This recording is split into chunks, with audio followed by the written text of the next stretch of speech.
in the vast untamed wilderness of Montana, where the line between wild and domestic blurs, one man stumbled upon a mystery that would change everything he thought he knew about nature, loyalty, and the hidden bonds between species. Ben Turner had always trusted his German Shepherd. Rex the dog had been his shadow, his closest companion through years of solitude. But when Rex began vanishing into the forest only to return with tiny, spotted bundles of fur, Ben knew something was terribly wrong. At first he thought it was instinct, a predator's drive taking hold in his well-trained companion, but when he followed Rex into the depths of the woods, what he discovered was not the aftermath of a hunt. It was something far more shocking, because sometimes the wild doesn't just take, it protects.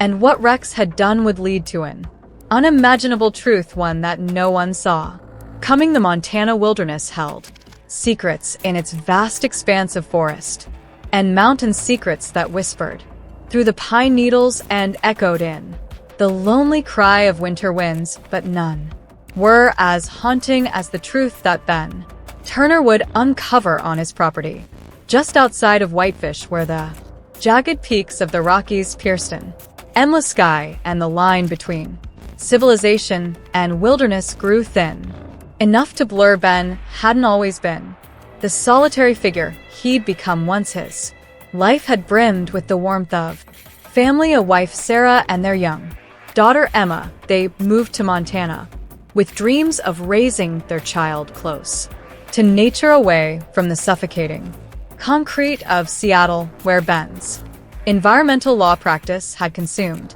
his days and nights. Sarah, with her photographers, I had fallen in love with the property at first sight. 10 acres of mixed forest and meadow backing up to thousands of acres of protected wilderness, the perfect place they'd thought to build a life. But Montana winters could be cruel, and dreams like morning frost could shatter in an instant. The accident had come 5 years ago on a road made treacherous by black ice. Sarah had been driving Emma home from her ballet recital. Their last conversation, a mundane discussion about stopping for hot chocolate. The state trooper who knocked on Ben's door 3 hours later spoke of instantaneous impact of mercy in its swiftness, but Ben knew there was no mercy in losing everything that gave life meaning. In a single moment, he'd abandoned his law practice. After that, unable to face the daily performance of normally that office life demanded, instead he'd retreated into freelance environmental consulting work that allowed him to lose himself in data and reports and problems that could be solved with logic and determination, rather than facing the emotional wasteland. His life had become his only concession to healing. Had come 2 years after the accident, when his sister Janet had insisted he visit the local animal shelter. You need something alive in that house besides your grief, she told him, her voice gentle but brooking no argument. I'm not saying you have to adopt, just look. That's where he'd met Rex, a 3-year-old German Shepherd whose brown eyes held a depth of understanding that pierced straight through Ben's carefully constructed walls of isolation. The dog had been surrendered by a family moving to Chicago, and something in his quiet dignity, his patient acceptance of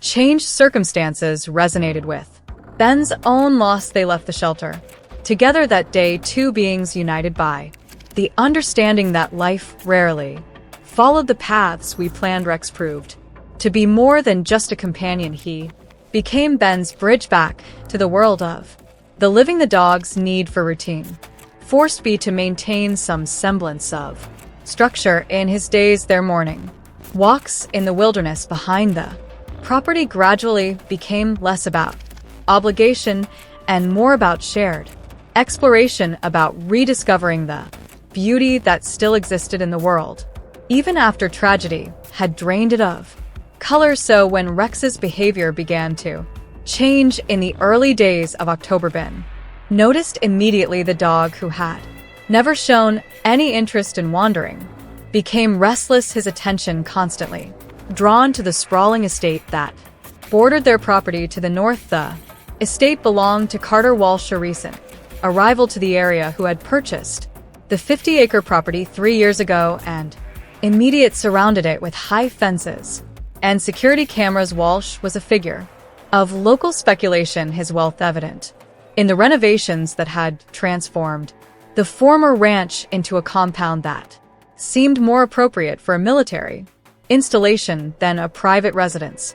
Rumors about the source of his fortune circulated through the small town like autumn leaves in the wind. Some spoke of tech industry success, others of more dubious international dealings. What everyone agreed on was his preference for privacy and his apparent disdain for local customs of neighborly interaction. The first time Rex slipped away, Ben felt a spike of anxiety that surprised him. With its intensity, the dog had become his emotional anchor, and the thought of losing him sent cold tendrils of fear through his chest. But Rex returned within the hour, his manner urgent but unchanged. This pattern repeated over several days, the German Shepherd disappearing for short periods only to return with an air of determined purpose. It was on a Thursday evening as the sun painted the mountain peaks in shades of amber and rose that Ben discovered the first cub. The sound drew him to Rex's bed in the corner of his home office, a weak plaintive cry that seemed to embody all the vulnerability in the world. There, nestled in the folds of Rex's blanket, lay a tiny bobcat cub, its fur matted and its small body trembling with exhaustion. Ben's first reaction was confusion, followed quickly by concern. As someone who had spent years working in environmental law and conservation, he knew the complex regulations surrounding wildlife intervention, but one look at the cub told him this was no simple case of wildlife rescue. The animal's conditions spoke of human intervention. Its fur was too clean for a truly WI creature, and there were marks around its neck that suggested recent confinement.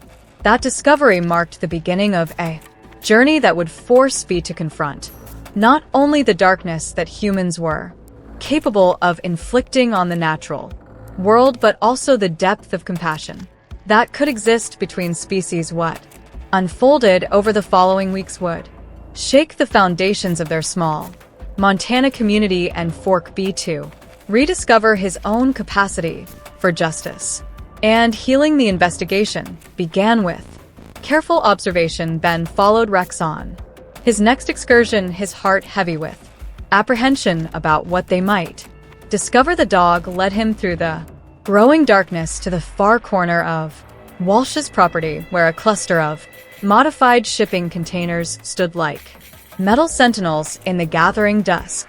The sounds that emerged from these structures, muffled cries and movements, spoke of suffering carefully hidden from public view. It was there that he first encountered Maria Rodriguez, Walsh's housekeeper, as she emerged from one of the containers with tears streaming down her face and a small crate clutched to her chest. The story she shared once been gained her trust was one of systematic cruelty masked by wealth and influence. Walsh wasn't merely a reclusive millionaire.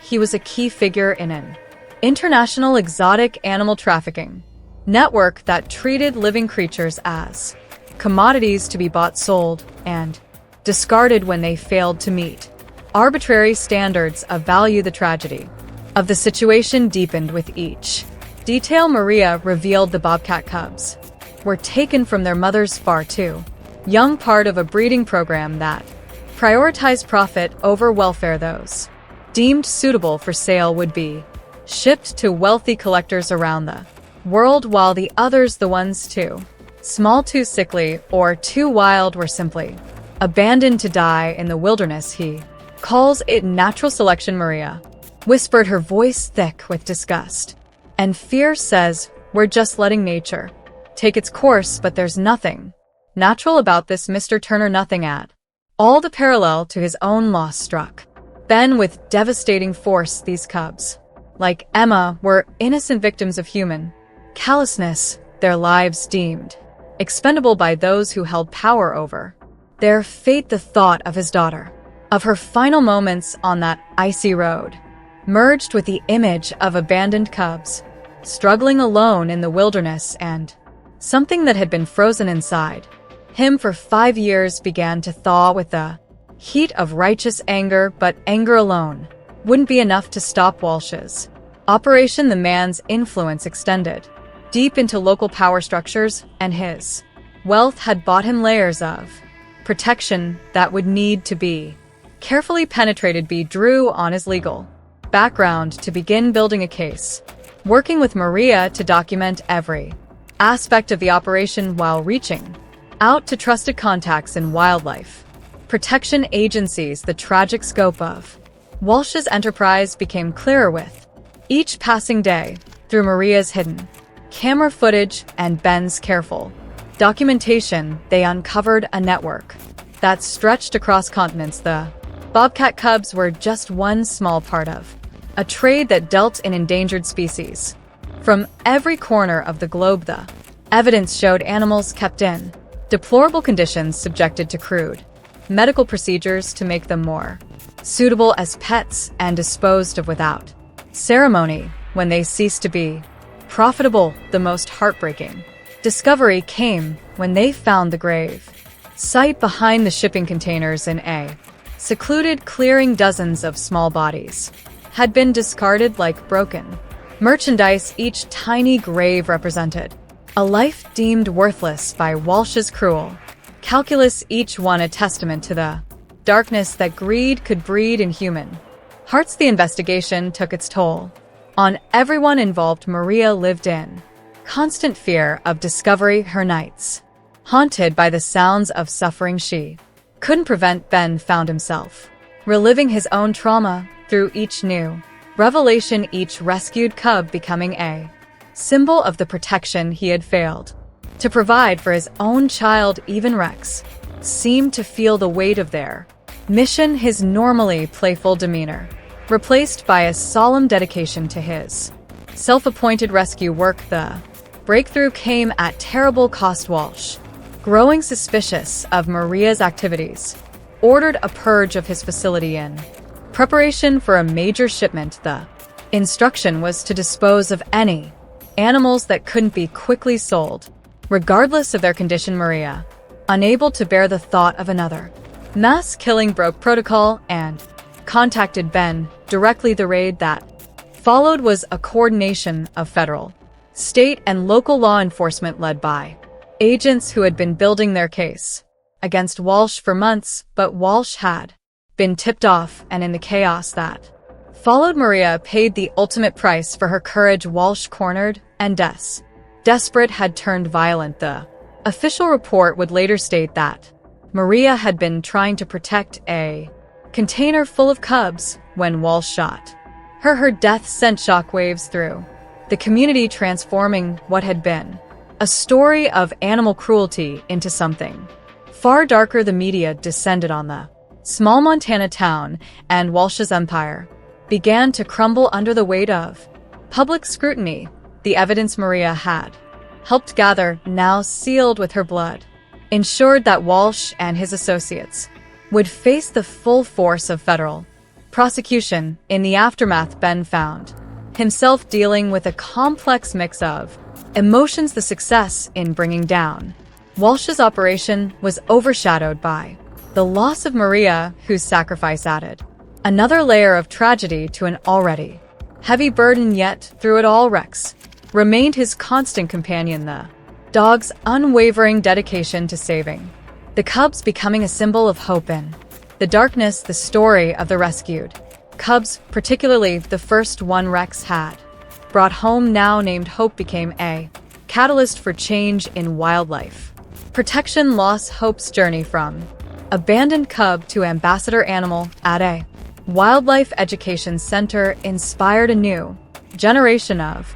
conservationist children who visited the center would press their faces against the glass of her enclosure, listening intently. His guides told the story of the German shepherd who had saved her life. Ben found his own path to healing through the work that followed.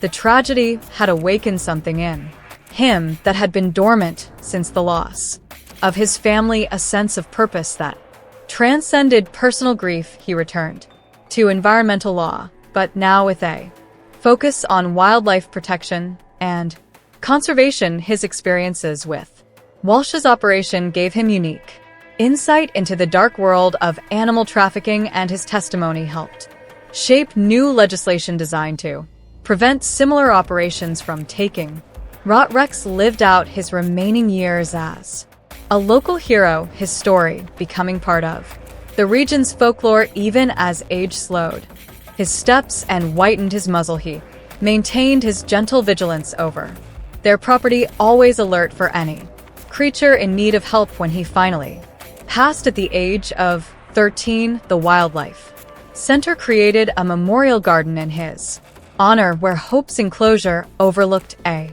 peaceful gathering space designed to inspire reflection on the bonds between humans and animals. The tragedy of Walsh's operation and Maria's death left permanent scars on the community, but from that darkness emerged a stronger commitment to protecting the vulnerable. Whether human or animal, Ben's personal loss remained a part of him, but it was now accompanied by a deeper understanding of how grief could be transformed into purpose and how the act of saving others could itself be a form of healing. Today, visitors to the Wildlife Center can still see Hope, now a magnificent adult bobcat in her spacious enclosure. The plaque that tells her story has been updated to include a tribute to Maria Rodriguez, whose courage cost her life but saved countless others. And in the memorial garden, a simple stone marker bears an inscription that Ben chose himself, words that speak to the intertwined destinies of all living beings, for those who teach us that love knows no boundaries and courage wears many forms. The Montana wilderness still holds its secrets, but now they include stories of hope alongside tales of tragedy in the endless dance between darkness and light, between loss and redemption. The legacy of a German shepherd named Rex and his determined mission to save abandoned cubs reminds us that even in our darkest moments, the capacity for compassion and courage can light the way forward. The mountains still pierce the sky above Whitefish, their eternal presence a reminder that some things endure beyond human tragedy and triumph. And in their shadow, the story of Rex and the Bobcat Cubs continues to inspire new generations to look beyond their own species, beyond their own pain, to recognize the profound connections that bind all living things together in the great web of life. Ben still lives in the house where it all began, though he's no longer alone. A new German Shepherd, Rex's grandniece, now keeps him company on his daily walks, and sometimes in the quiet of early morning, when the mist rises from the valleys and the first light touches the mountain peaks, he thinks he can still hear the echo of Rex's bark carried on the wind, a reminder that love in all its forms leaves an indelible mark on the world. The tragedy that unfolded in those autumn days changed many lives forever, but it also revealed the extraordinary capacity for healing that exists when humans and animals work together to protect the vulnerable. In the end, it wasn't just a story about saving bobcat cubs, it was a testament to the resilience of the spirit, the power of compassion, and the profound truth that sometimes the deepest wounds can become the source of our greatest strength. As the seasons continue their eternal cycle in the Montana wilderness, new cubs are born into freedom, their futures secured by the sacrifices of those who fought to protect them, and in their wild, unfettered existence they carry forward the legacy of a German shepherd who refused to look away from suffering, a housekeeper who gave her life for what she believed in, and a man who found his way back to life through the simple act of trusting his dog's better nature.